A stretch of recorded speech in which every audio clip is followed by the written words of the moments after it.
Hi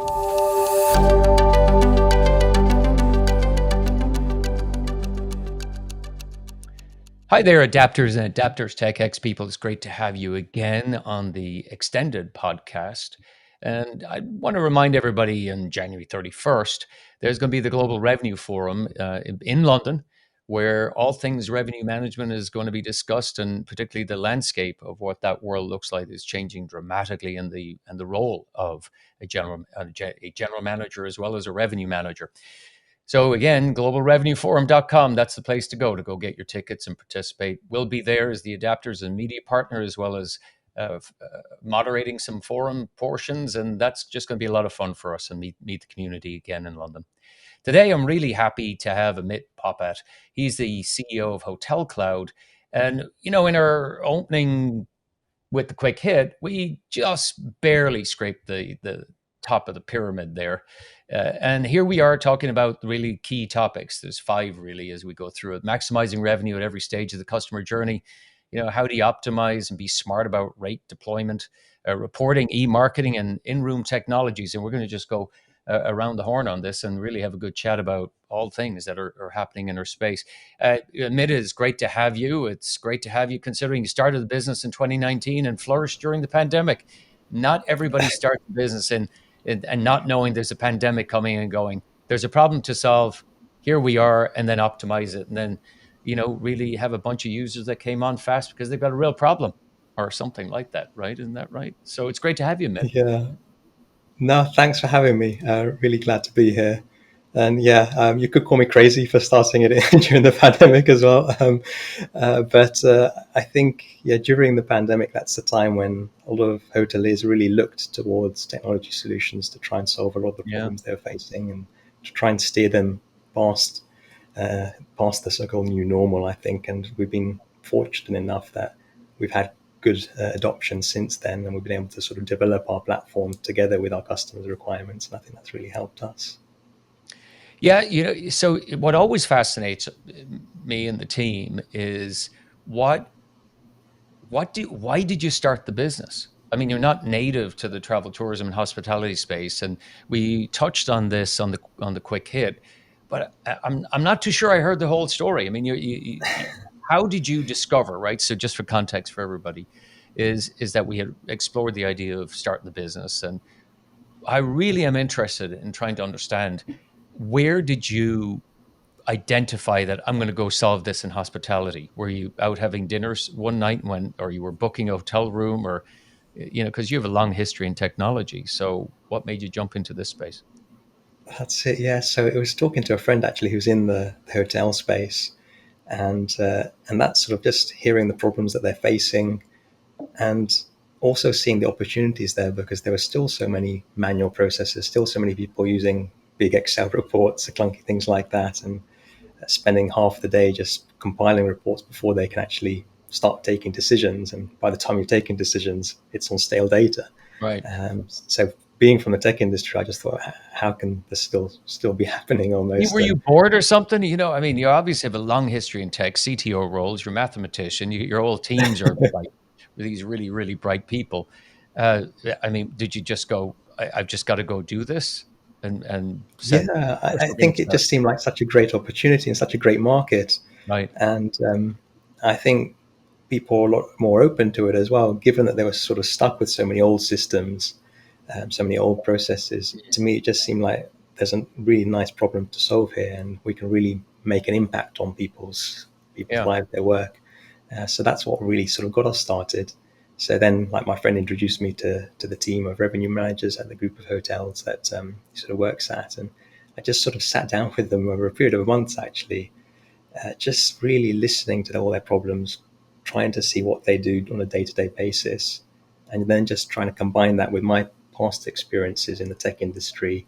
I briefly worked with EasyJet as well on their website systems, and I'd sort of seen what the airline industry had done um, in the sort of tech space, and they'd really embraced it in the last sort of 10 years.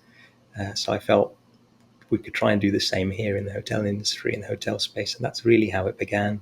We sort of built up this initial platform just by really listening, really sounding them out, and Yeah, give me just some trying to sort of examples of that. You combine those said things. because there's others out there like Duetto, Ideas.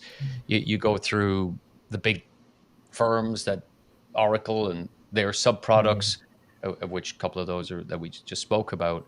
It's not new, so you got competition.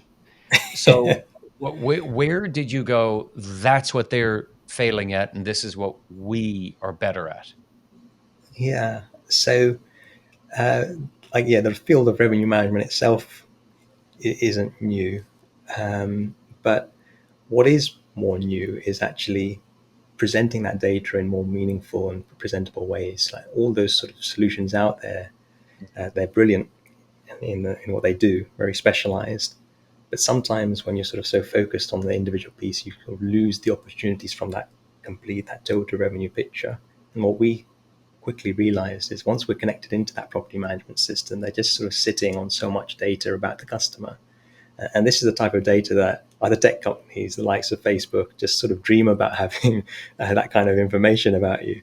But the hotel already just is sitting on it and has all this information. Things like how many times they stayed there, the type of customer they are, whether they're a family. And like in some property management systems, it goes down to the level of what newspaper they've ordered. And that's a lot of information there. You can really tailor your approach to these And the others customers. can't do that. They haven't thought about doing it, I think, and Yeah. they've sort of specialized so much on that one piece that now they're sort of honed into that. And I think there are others who call themselves sort of like customer data platforms. It's a new sort of trend, but what they've really done is they've just sort of mopped up a few individual platforms that do the different pieces. And I think by doing that, it's almost like when the customer moves from one stage to another, you're almost losing contact with them and rediscovering them again. So I can give you an example. Let's say you know you've got a customer who, when they're in the room, has a lot of in-room revenue spend, whether it be room service or things like that.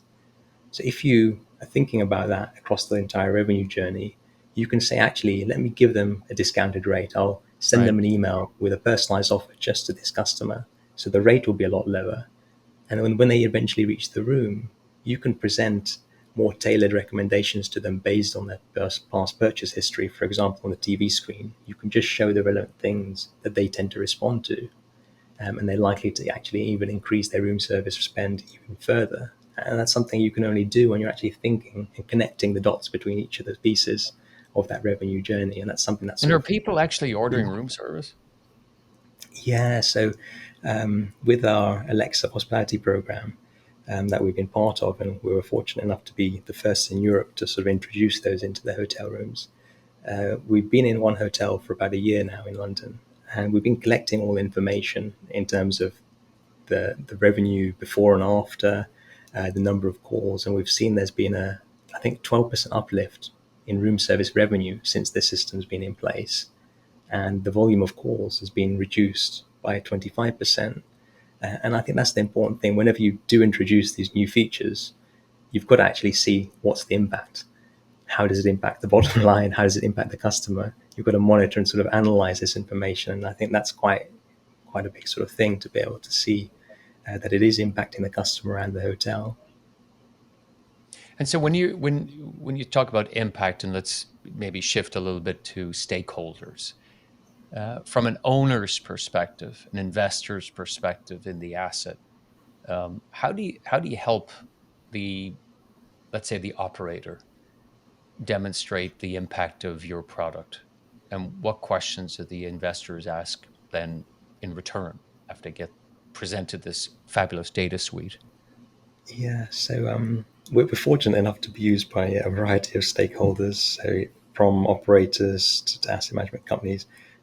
Just to sort of veer off course slightly, we even have a hotel chef logging into our system to track their ingredient spend Wow. and revenue gained.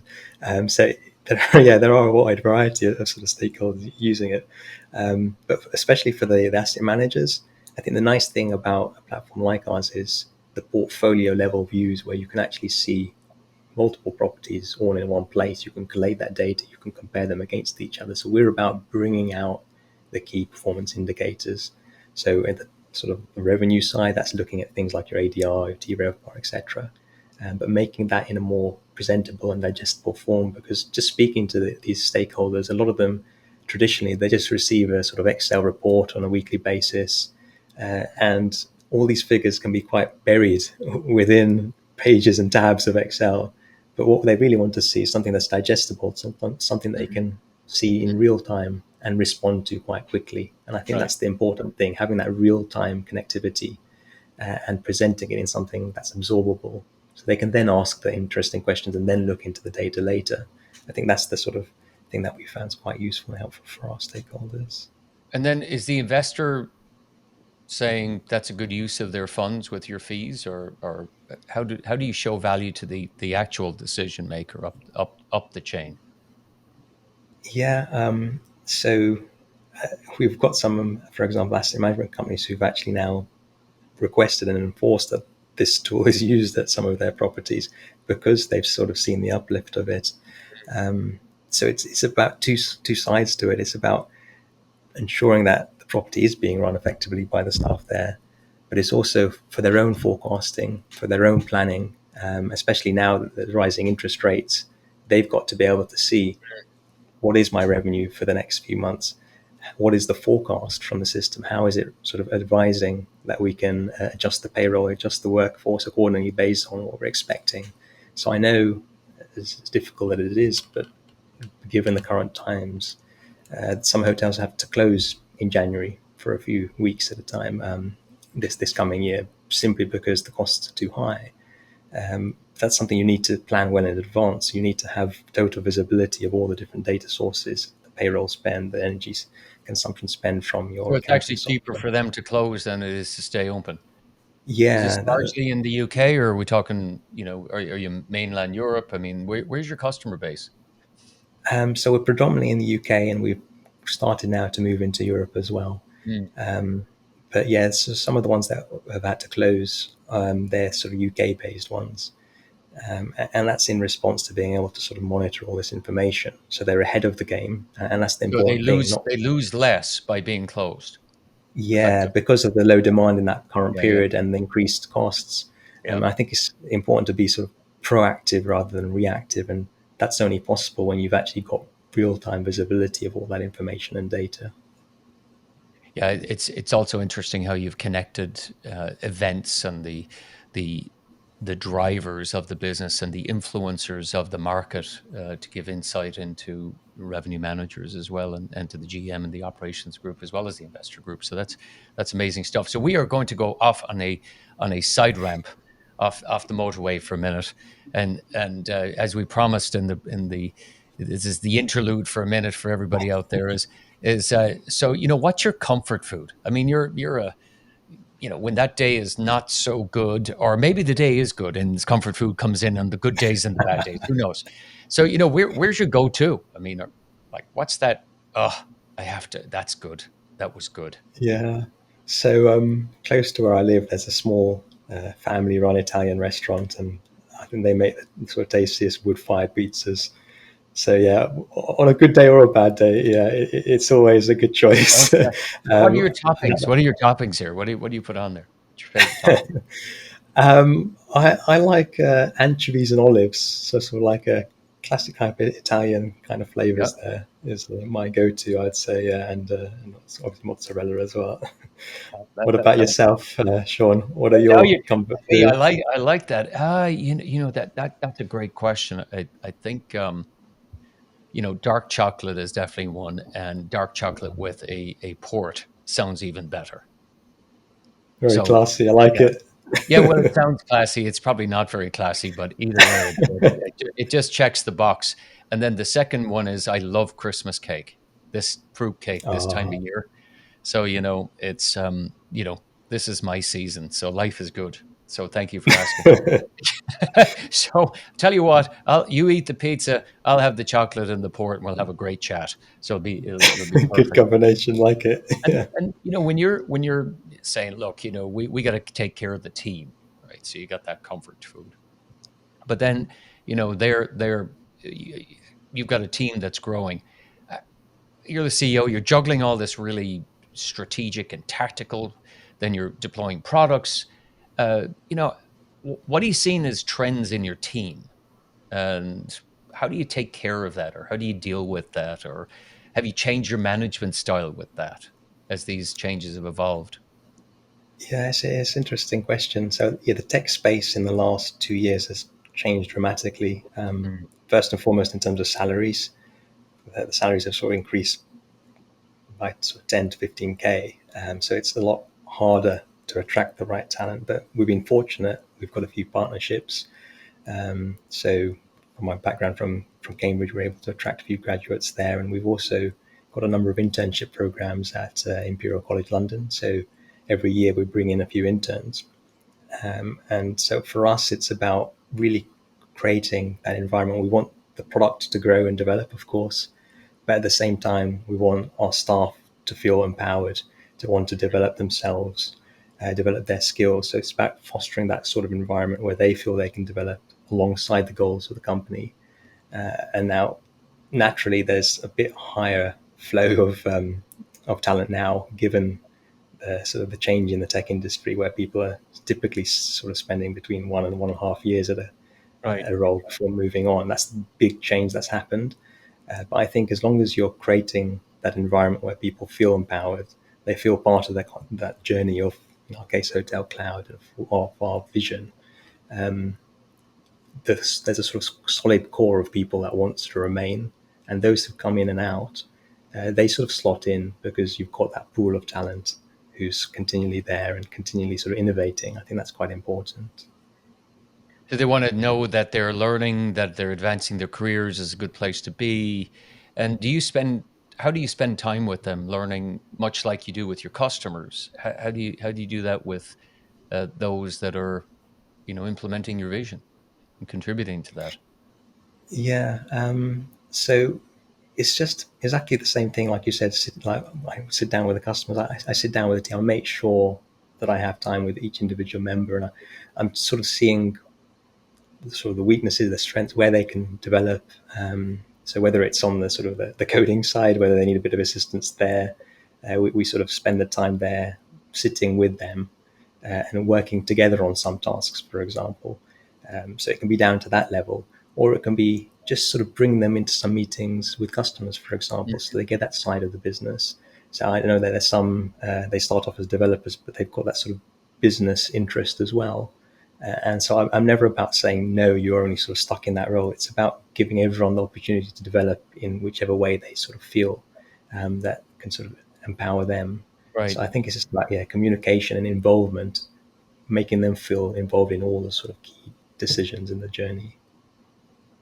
And so when you see some of the stresses of employees today, what are you sensing, or some of their tensions?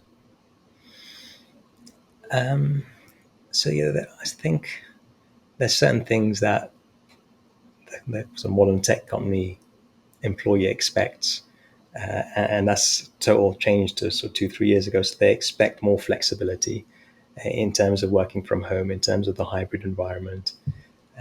They expect to sort of sorry, I might need to cut Okay, that. we're good. Keep going. Okay. Shall we repeat it again, or how do you want to do it? Whatever Or works just for you. continue? Okay. It's a little bit more difficult in this environment to edit out. So what? Okay, so let me just. We're 18, so 1650. Okay, so when you think about right, this is a marker. So, I mean, when you think of some of the difficulties with, and how employees today are looking at what they want from the business, or some of the challenges, or the demands that they're asking, or their expectations, what do you think they are? I think it's, yeah, really changed in the last couple of years. First, at the simplest level, is just more flexibility, more sort of understanding that you can work from home a lot more of the time and you can still be as productive. And I think it's that trust that is quite important. So from our point of view, it's about having the processes in place to enable that, to allow that. which I think a lot of tech companies have had to do anyway. But that is a key sort of change. And I think also the development side is a lot more important as well. So they want to see that they're part of that journey long time, for a long term, whether it be offering training programs, whether it be offering incentives for particular courses, things like that. I think is a lot more important now than it has been in the last few couple of years. And that's something we're trying to focus on ourselves. So although we are a startup, and typically startups aren't able to offer all these things, we've tried to be open-minded and try to accommodate as much as possible to make sure we can attract that talent and retain them. And you had mentioned that they want to work from home and they come in, kind of be more autonomous. So are you task led or time led? You assign a task and say, how does your organization think about that? So we have sort of like bi-weekly sprints. So we give them a task, and there's a sort of a time limit within it for each task. Some tasks are a bit simpler and can be done quicker, but yeah, it's giving them more responsibility. And I know for graduates it's a bit harder actually. We have to be slightly more hands-on because they're not used to the work environment. So you've got to Right. sort of enforce those practices. And maybe at the beginning, couple of months, they'll be in the office a bit more. But they're keen for it as well, actually. So the interesting flip in the industry now is the graduates. They're used to being in the sort of school type environments, and they want to come into the office. Some have even actually said to me, "Can't I come in 5 days a week?" So like, I wouldn't say no. Whereas the more seniors who have built up that experience and know the practices a lot better tend to be the total reverse. So it's about having that blend of the two types, but making sure the seniors are still training and teaching and having that work time with the graduates. That's quite important. So there's that overlap. Yeah, it's interesting. Many of our conversations and some of the stuff we do from an advisory perspective as well is this transition of managers. The older managers in one style, and then this hybrid learning and curves. It's nearly as you described it, right? Is I'm out of school. The ones that get it are saying I need to go learn all the other stuff, and I actually Mm, like socializing, and it's kind of fun to be in person socializing. So work does that, and then the other part is what is not uncommon. What you just said is that it's interesting that some of the mature, or let's say we've been in the business a little bit and we want to work from home, having that disconnect where they're not in the office and the younger ones are, and then transference of that knowledge to the fledglings, if you will, that mm. are really the energy of the business. Now that's another challenge because you can't just wander over and say, "Hey, I don't know how to do this. Can you help me think about this problem?" No, because they're at home. Yeah. So, are you having that challenge in a business, or have I oversimplified it? No, you've got it exactly. And although you can have a Zoom call and you can sort of discuss on chat, that only gets you so far, especially when you're learning, especially when you're new. So that's why it's important to still make sure that there is that overlap in times when people are in the office. Me personally, I'm in the office most days of the week, so I'm always there and able to assist.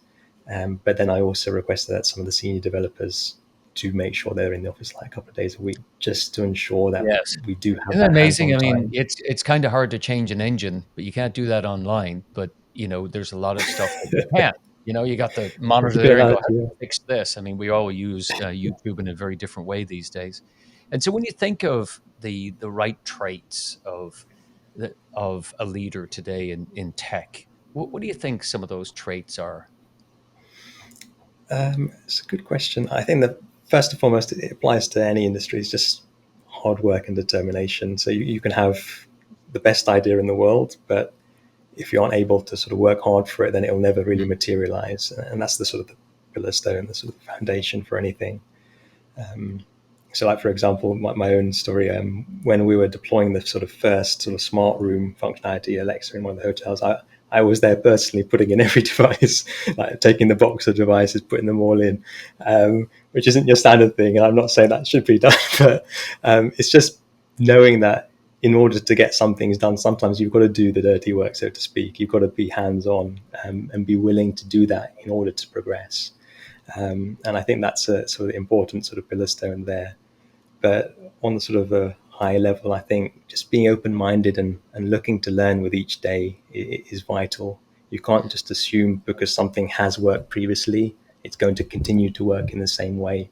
The world is changing, people's mindsets are changing, and you've got to move along with it, if not Right. try and be ahead of it. So just continually read articles, go to conferences, just try to stay relevant and up to date with, in our case, new technologies and new trends is vitally important. Right. And you're an expert in what you do. And when you think of the lenses that you look through and where you gain inspiration as an expert and you look over the fence, as we like to do, is, what industries inspire you to continue to grow and, feed that expertise? Well, I would say I like looking at things through the mindset of the consumer. So, like the BTC companies, the big tech platforms, the Googles, the Apples, the Amazons. These are the companies that carry a big appeal to the consumer, but are also really setting the trends as well. So although our business is more B2B, to the hotelier, at the end of the day, it's the hotel is then targeting the customer. So we've got to know what the customer wants as well. And that's where we really look for. There's so much innovation in that space, in the tech industry space, with the Like, what Amazons, sort for of companies example. inspire you? So the Amazon, for example, is a big one. So that's what really led us to move into the smart room space. We were sort of tracking the trends, and we saw, I think, now in the UK, 50% of all homes have a smart speaker. So it's like only natural to assume and expect that people are wanting those similar sorts of experiences in the hotel environment as well. And that's what sort of led us into that space and to sort of start building up that Mm. environment. Because I know, like back like 10 years ago, people would go to hotels and expect things that they couldn't find in the home, whether it would be like the sort of even the flat screen TVs you didn't used to get at home, you just used to get in the hotels, and things like that. But now it's totally switched. So we've got to now look at the consumer space and see what can we actually take in, what sort of tech, what sort of new trends, and also on the machine learning side, what are the latest trends there that we can take in. That's sort of the mindset that we take. And then you bring that into the office and you go, I've had a brilliant view, a perspective. And they look at you and go, not another one. Here he goes. We start whiteboarding. We all love whiteboarding in tech, right? So you start whiteboarding. Is there a cringe moment when they go, oh boy, Amit's back and he's going to start whiteboarding? Has that happened? Yeah, well, you'll have to ask my team, but yeah, quite possibly, yeah. But no, we really try and create that environment where anyone can have an idea. And I always say to my team that there's no such thing as a bad idea. We just like having that kind of environment where people can throw ideas out there. Some won't be great, some won't materialize, but if you're going to fail, fail fast is the sort of the Yeah, methodology. So gotta you can try it. create little prototypes, you can test it out on people, and then we're fortunate enough to have that wide variety of customers. So we'll create a little prototype sometimes. We'll just sort of test it out on our customers, just sort of like show them, what do you think of this? What does that, would that appeal to your customers? So it's that dialogue. So that combination of wacky ideas, but Yeah, yeah. also dialogue as well.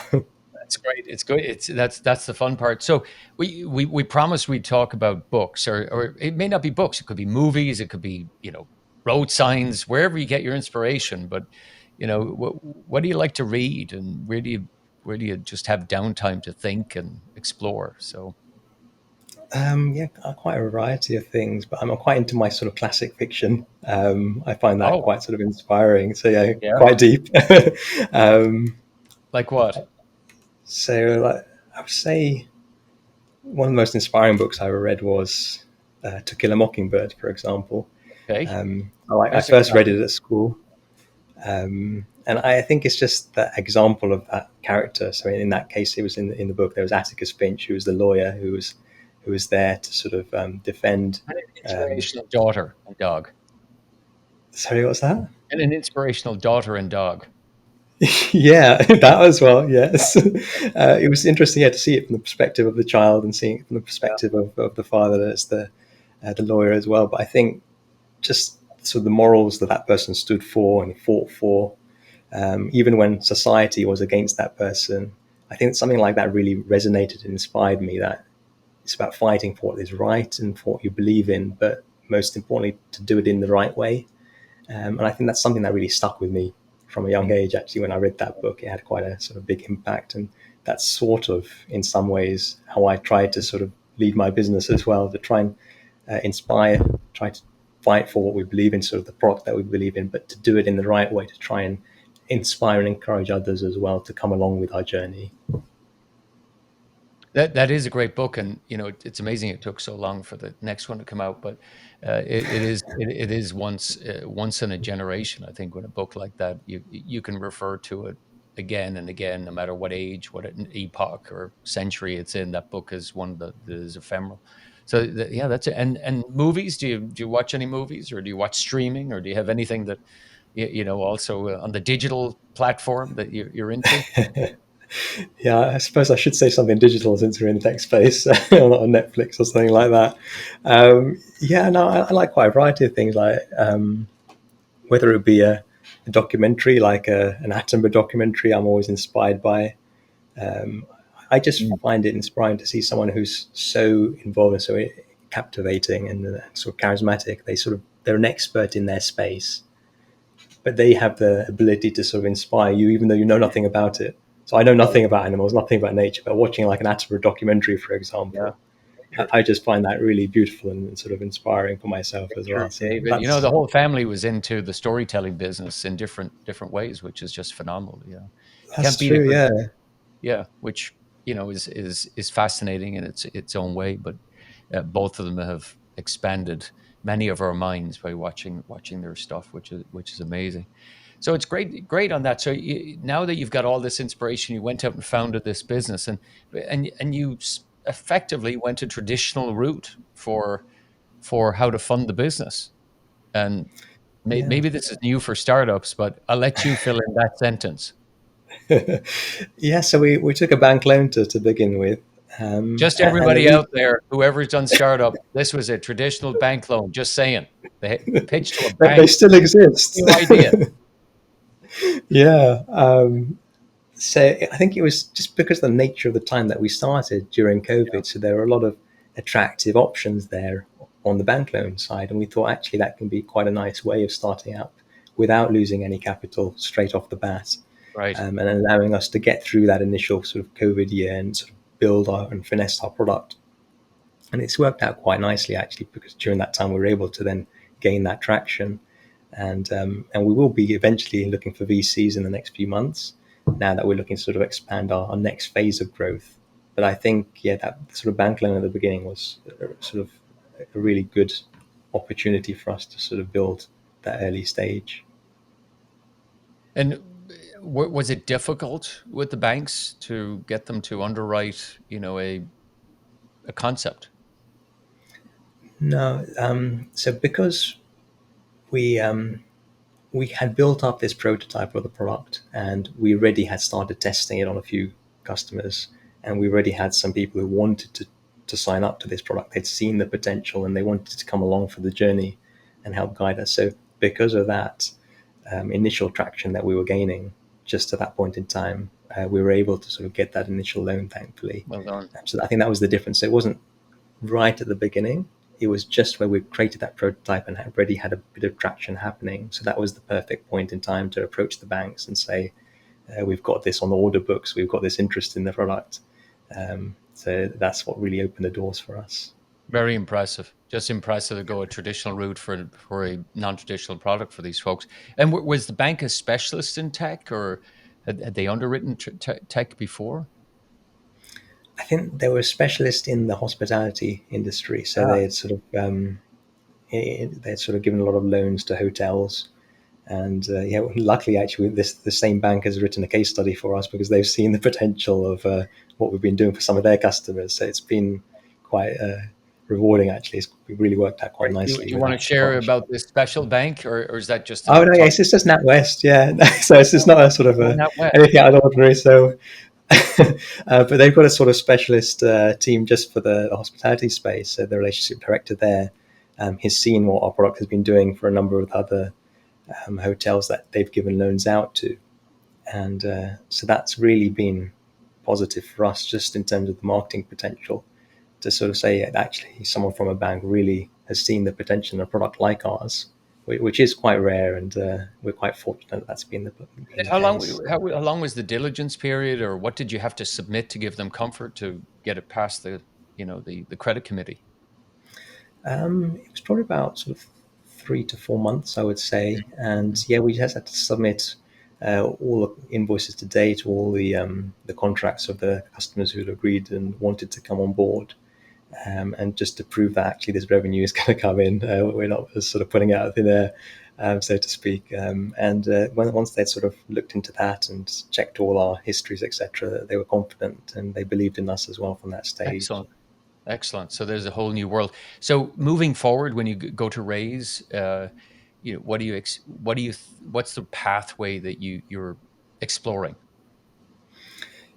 So yeah, now is the time we're now trying to expand our horizons. So we've currently focused on the UK market. We're looking now for people who can take us further afield into the wider European market and eventually, hopefully, the US market as well.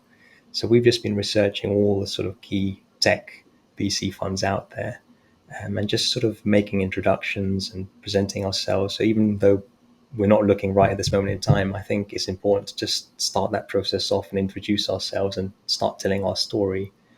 And a key part of that actually has been our branding. So we spoke to a VC about a year ago, just sort of took a look at our website and our image and everything, and they said a lot of startups have a great product, but they don't know how to explain themselves. They don't know how to talk about their brand and actually explain what you do. And that was actually the case for us at the beginning. So we've spent these last few months really trying to hone our pitch, so to speak, really hone what we do, overhaul our website. We were fortunate enough to have so many customers on board, but we didn't even have any case studies on our site, as a simple example. Right, So we've been right, right. collecting all this Yeah, information yeah. and just putting ourselves in the best position now, Yes. so we can actually say, actually, we've got something that we feel quite confident in, not just us, but the customers also feel confident in. And I think that's the important first stages now that we're sort of preparing that next stage. That's outstanding. So as we head towards wrapping up, part of, a lot of people are out there and they we've noticed there's a lot of advisors out there that companies aggregate or collect. How do you go about selecting the right advisors for the right problem? Because this seems to be a fairly common issue with many of the Yeah, businesses we speak with. it's it's a tricky one. So for us, it's first and foremost about their experience, Mm, the experience and track record in the industry. We want mm, someone that can help guide us, help steer us. So someone who's been there and done it, I think, is the important thing for us, but also someone who can help accelerate our growth. So whether it be through their own network, through their own contacts, as well as their advice and suggestions. But we want it to be not just like a one-off thing. You say, right. here's this one session, we're done. We want it to be a sort of partnership. So it's someone who's really aligned and really gets your vision.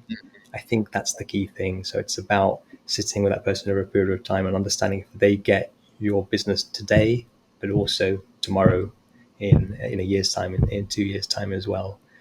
So it's a long process, I would say, but as long as you find that person with that right mindset and the right experience, I think that can really help and push us along. Yeah, it's a critical component of who do you believe, who do you don't, and you just take what you, as you said, you fail fast, and sometimes just listening to other people's failures help you avoid that bend in the road. I wish more people would do That's that. it. So, as we think about looking forward now, you've got a big long runway in front of you. Uh, would you share some of the problems that you're working on right now to solve for, and products you're going to release? Yeah. um, I can tease some, perhaps. Ah, we'll go with um, teasing. That's it. Uh, yeah. So I guess in one aspect on the analytics and reporting side, I've sort of briefly described that we're now looking to bring in more cost line information, so connections into the accounting systems, and bringing in more management account KPI metrics and dashboards. And we've seen a lot of demand for things like that in the discussions we've had. And I think that's something that we're really sort of looking into in the next few months. Another part of it is our smart room functionality side. So we've seen a lot of interest there. A lot of people are doing renovations, refurbs, and they're now looking a lot more on the smart tech side. So not just, for example, the Alexa side that we brought into the rooms, but connections into all the different smart equipment, Yeah, whether it so be the smart Internet of light, Things, right? Just is get this stuff exactly connected, that. right? Internet of Things, and what that can bring to the hotel. So from the guest side, it's just nice, it's a nicer experience. But actually, from the hotel side, it's about driving energy reductions, savings in energy costs, which is more relevant than ever. And so we've been fortunate enough, actually, as a result of sort of building up this part of the platform, we've even been approached by a couple of hospitals as well. So it's a total different vertical, but the same technology, the same sort of space Principle is there. the We're now same, right? It's a overnight stay, a little bit more complex, but the principles are very much aligned. That's very interesting. This adjacent spaces. Yeah, go ahead. exactly that, yeah. And in the sort of hospital space and similarly care home space, things like this actually take another dimension. So whereas something like an Alexa in a hotel room, it's nice, it's pleasant, it's convenience for the customer, but in a hospital environment, it can actually have a real impact because whereas they're typically bed bound, a Yes, device like that actually opens up all the possibilities of the room. It gives them control back. And I think that's something that's been quite pleasant for us. Actually, it sort fascinating. of came, yeah. So there's a lot of opportunity and space there as well that we're looking into. But yeah, as you gather, there's a lot of different strands, a lot of different pillars to our But the platform, principles are the and same. Much as you've had a horizontal view to solving the problem, these are connected but horizontal verticals. And I think we've also seen it in the build to rent market where their hospital, the hospitalization of uh, the services and the demand, considering that the demands from the guests, because they think of them sometimes as tenants, and I think that's the wrong way to look at these things. The same thing as a patient versus a guest is the requirement to offer a proper service as opposed to a fee for service that's in what it. you're paying in these very expensive rental times, at certain levels. So that's fascinating that you're going into that and looking at that as an option and leveraging that will be very interesting when you're having your investment conversations with that's going to be an Fingers interesting crossed. Yes. Yes, it will. So, on that note, we've talked quite a bit around the edges, and I feel like we could keep going for another hour about these concepts and thoughts. And for those that are still with us, and I'm sure all of you are still with us, is your wrap up points or tips and takes, as we like to say at the Adapters and Adapters TechX. What are those nuggets that you want to share with those that are going into business or in business, or those that are possible decision makers that are listening? So yeah, I'd say so. Times can be more challenging, but I think by being innovative, you can really help gain more than your market share. I think that's quite an important one there. Um, then I would say sometimes you can sort of focus too much on a single piece of the puzzle, but then you miss the complete picture. And I think part of that is listening to your customers, understanding what are all their requirements. I think that's a key one. And then I think it's important always to be open to change because with change comes new opportunities. Yeah, Amit, thank you for that, and thanks for a great chat. And it's fascinating uh, how you're addressing these problems, but equally already looking at adjacent spaces that are uh, can leverage what you've already developed, which is interesting and enough. So as we wrap up here, Amit, thanks again for your time. It's great having you on, and thanks for being so open about the fact that you love pizza and anchovies and olives and all sorts of stuff, and Kill a No, thanks a lot, Mockingbird, Sean. which everybody should read at some point in their life. So as we think about these things, and we specifically think about it here at the Adapters and Adapters TechX, we continue to nudge everybody to look over the fence, look at other categories, look and learn, hire individuals from a different space so that they're completely fresh. But when you've got a great mind, the great mind will expand, and then be careful what you ask for. If you've hired somebody brilliant, you need to let them be brilliant. and take him out of the cage. So, please think about these things even further. Please comment on the websites and anywhere else you find us. And just keep looking over the fence. So, as we think about looking over the fence, big thanks to our friends at Hunter Gatherer for helping produce this. And again, reminding everybody about, again, looking over the fence is going to see what your peers and friends are doing. And that some of your peers and friends will be at the Global Revenue Forum in London and concurrent events in Milan and Stockholm. You can get tickets there for January 31st, 2023. Yes, it is 2023 we're talking about. And globalrevenueforum.com is where you can get that information. So, again, big thank you to Amit Popat, who's the CEO of Hotel Cloud. Go check them out. It's imperative that you do that because you're going to learn a lot about horizontal thinking. And in addition to that, keep looking over the fence, and we'll see you again and hopefully hear you with all your comments and feedback again in the new year. Have a great holiday.